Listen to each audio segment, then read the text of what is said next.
I thought obedience would feel noble, courageous, maybe even inspiring.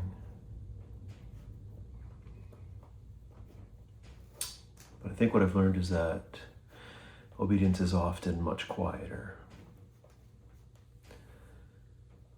A few weeks ago, I had talked about the decision to leave my current life and head into police college. And I thought that once that decision was made, that the rest would just kind of flow from there. But I think I was wrong, because the bigger fight wasn't so much the decision as it had to do with my pride.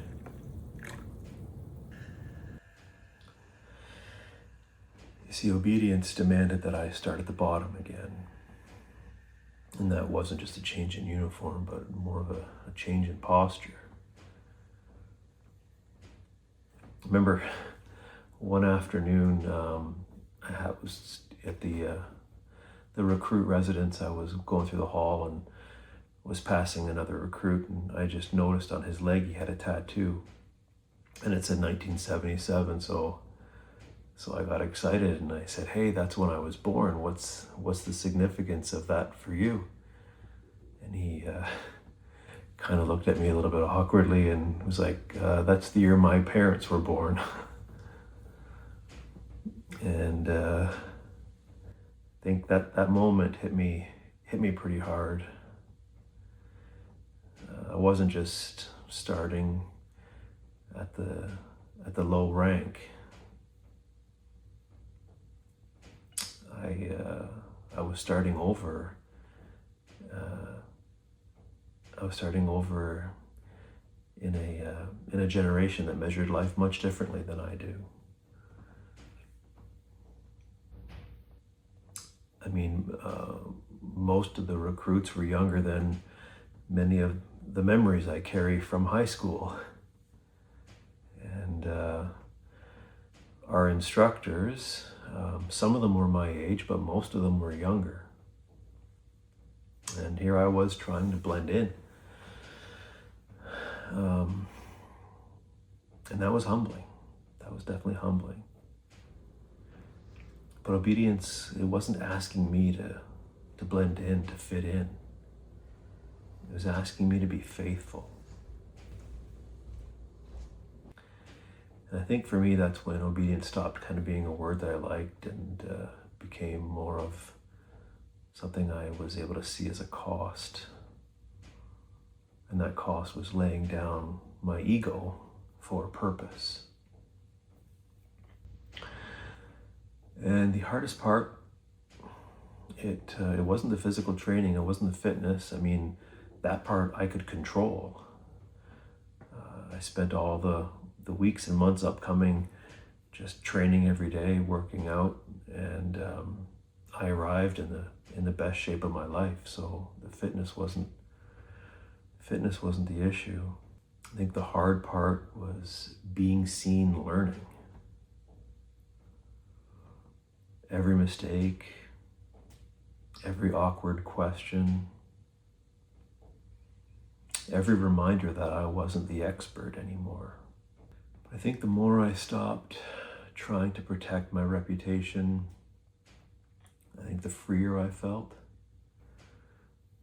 I was able to just focus on listening and learning and serving. And I think there's a peace that comes over you when you stop performing. It doesn't arrive with applause. I think it arrives in the silence after you surrender. So for me, obedience was less about the progress and more about the posture. So not standing tall, but kneeling willingly. And I think obedience always costs you your pride. I think sometimes we think starting over means we have to reinvent ourselves. But for me, I think it means just being willing to start low, to come in at the ground level again, and just trusting that God has a purpose for you there.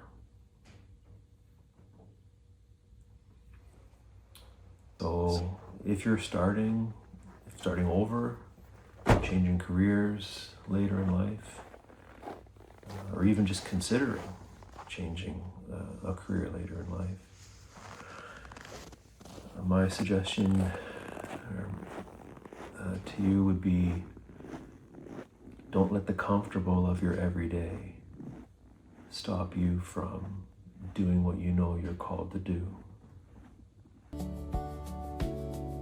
And I would say, don't be nervous about being a student again, especially if that means being a student among peers that are half your age. And most of all, don't be worried about what other people think.